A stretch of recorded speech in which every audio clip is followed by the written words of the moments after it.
سلام، امیدوارم حالتون خوب باشه. من نگارم و به یه ویدیو دیگه خیلی خوش اومدید. توی این ویدیو میخوایم با هم یه استوری طراحی بکنیم برای مداد شمعی. حس کردم که با حال و هوای این روزا و حالا نزدیک شدن به ماه مهر میتونه یکم هماهنگی داشته باشه. قبل از اینکه بخوایم بریم سراغ کارمون، میخوام ازتون خواهش کنم که ویدیو رو لایک کنین و کانال رو سابسکرایب داشته باشین که ویدیوهای بعدی رو از دست ندید. خب من یه سری فوتیج آماده دارم که اینا رو توی دیسکریپشن همین ویدیو واسهتون میذارم که بتونین استفاده بکنین. وارد ادوب فتوشاپ میشم، گزینه کرییت نیو رو میزنم، ابعاد 1080 پیکسل در 1920 پیکسل و رزولوشن 72 رو انتخاب میکنم و مود رنگی هم RGB باشه به خاطر اینکه استوری اینستاگرام هستش دیگه. خب من اینجا یه دونه لیکوید آبجکت دارم، اینو وارد میکنم، یه مقدار کمی بلر بهش میدم، مثلا 4 اوکی هست، یکم فقط محو بشه. وارد فیلتر میشم، فیلتر گالری، و از قسمت دیستورت این گزینه رو انتخاب میکنم. اندازه های اینجا هم 9:9 من گذاشتم. حالا شما خودتون تغییراتی رو بدین که یه همچین چیزی رو در نهایت داشته باشیم. اوکی میکنم. خب حالا میخوام این رو بزرگ بکنم که تقریبا کل صفحه من رو بگیره. خب حالا بک‌گراند رو وارد میکنم و دوست دارم که مود لایه‌اش رو تغییر بدم که این لیکوید آبجکت از زیر مشخص بشه. خب من خود بک‌گراند رو روی این گزینه آخر قرار دادم اینجا و یک کپی ازش گرفتم. کپی دوم رو گذاشتم روی مولتیپلای چون حس میکنم که این شکل خیلی روشن بود.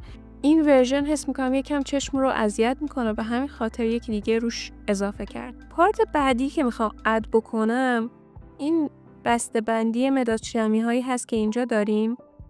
اول توی صفحه جدا بازش میکنم، برشش میدم و برش خورده‌شون دارم تو کار اصلی.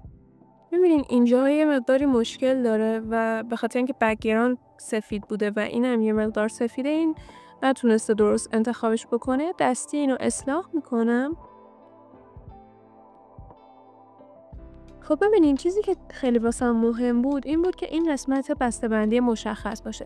این قسمتش یه تصویری هستش که این تصویر مشخص هم نباشه مهم نیست، ولی اینجا مشخصات این کار نوشته شده، اسم برند اومده و همه اینها، به همین خاطر این قسمت باید مشخص باشه.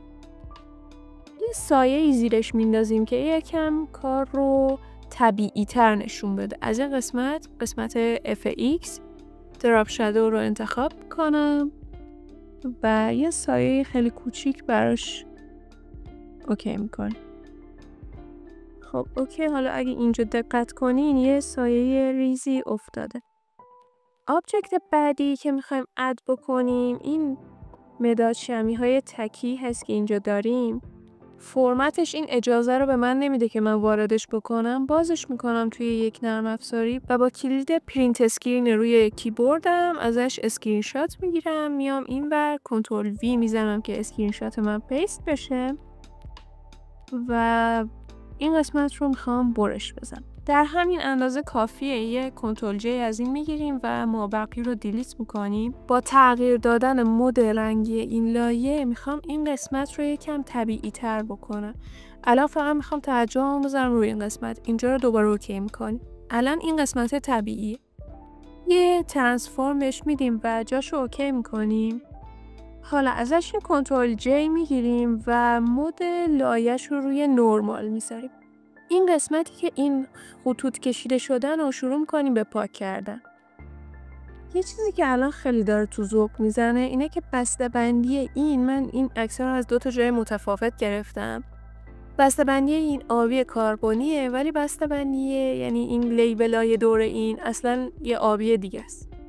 میخوام سعی کنم یکم حداقل اینا رو به هم شبیه بکنم که طبیعی تر باشه. حتی پیش میاد که وقتی داریم یه پروژه واقعی رو انجام میدیم یکم تفاوت رنگ و نور داشته باشن که باید اینا رو با هم یکی بکن. کلید کنترل یو رو میزنم، بعد با این قسمت اینجا میام آیدراپر رو میزنم روی رنگ آبی.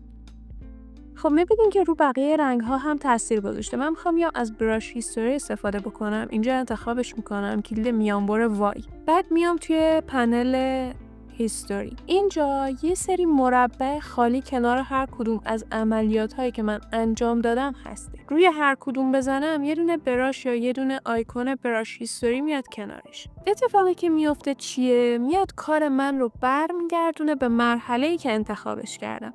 من یه دونه مرحله قبل رو انتخاب میکنم، میام رو لایه همین این قرار میگیرم که این ابزار برای من فعال میشه و شروع میکنم اینجا رو براش زدن و رنگ قبلی من برمیگرده. خب تا حدی که میشه رنگ لیبلای اینجا رو تغییر داد. یه فلشی رو اد میکنم اینجا به خاطر اینکه قسمت ریپلی استوری اینجا هستش دیگه. مثلا میگم اگر قراره اینو سفارش بدین لطفاً پیام بذارین، لطفاً دایرکت بدید. یه فایلی دارم که یه سری فلش توشه مثل پروژه قبلی. میام و اینجا روی بک‌گراند یه کلیک میکنم، از قسمت سلکت سیمیلر رو انتخاب میکنم که تمام سفیدها انتخاب بشه و با کلید دیلیت روی کیبوردم قسمت بک‌گراند رو حذف میکنم. حالا اگر هر کدوم از این فلش ها رو با ابزار سلکشن انتخاب بکنم میتونم ببرمش توی کارم. چرا باید با ابزار سلکشن انتخابش بکنم؟ به خاطر اینکه همه این فلش ها توی یک لایه قرار دارن.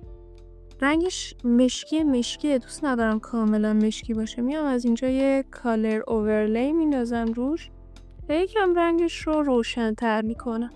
تکسی که میخوام اضافه بکنم دوست دارم که یکم با حال و هوای این یکی باشه. یه تکس افکتی دارم که حالا اینم توی فایل‌ها واسهتون میذارم. یه حالت همینطوری پاستلی مانند داره. میخوام از اون استفاده بکنم. فایلی که من دارم اینه، وارد اسمارت آبجکتش میشم و متن خودم رو اینجا مینویسم. خب حالا اگر یه کنترل اس بزنم اینجا اعمال میشه. فقط کافیه که بک‌گراند رو پاک بکنم، یک بار کلید کنترل شیفت آلت ای رو بزنم که از تموم این لایه ها واسه من یه دونه لایه مرج بگیره. من نخوام این همه لایه رو ببرم تو کارم که کارم سنگین بشه. میارم میذارم اینجا. میتونم یه رنگ مشکی هم بهش بدم که ما بین اون همه رنگ این خانایی خودش رو داشته باشه. مشکی کامل بهش میدم به خاطر اینکه این خودش یکم حالت اسکچی داره و به خودی خود اونقدرای مثل این خودش رو نشون نمیده. حالا انگلیسیش هم مینویسم و زیرش اضافه میکنم. خب برخلاف فونت فارسی که از یک فونت ضخیم استفاده کردم که توی این حالت اسکچی خودش رو نشون بده و رنگ فونت فارسی رو مشکی گذاشتم، برای این یه فونت نازک انتخاب کردم و برخلاف این یک رنگ جیغ رو انتخاب کردم که خودش رو نشون بده. اینجا میخوام یه خطی رو اضافه بکنم و میخوام که از براش استفاده اندازه رنگ براش به تمام تنظیمات براش رو از اینجا اوکی میکنم. برمیگردم رو ابزار پن، روی این راست کلیک میکنم و گزینه استروک پس رو انتخاب میکنم، اوکی میکنم. خب تا اینجا به این حالت در اومد و ما بقیه متنتون که توضیحات این حالا مداد شمی هست رو میتونین اینجا اد بکنید. من الان برای اینجا متن خاصی رو آماده نکردم و ندارم و همین خاطر میخوام لوریم ایپسوم اضافه بکنم. لوریم ایپسوم در واقع متن ساختگی هست که هیچ معنای خاصی نداره، هیچ چیز خاصی رو به مخاطب القا نمیکنه، فقط یک متن ساختگی هست که فضا رو پر میکنه.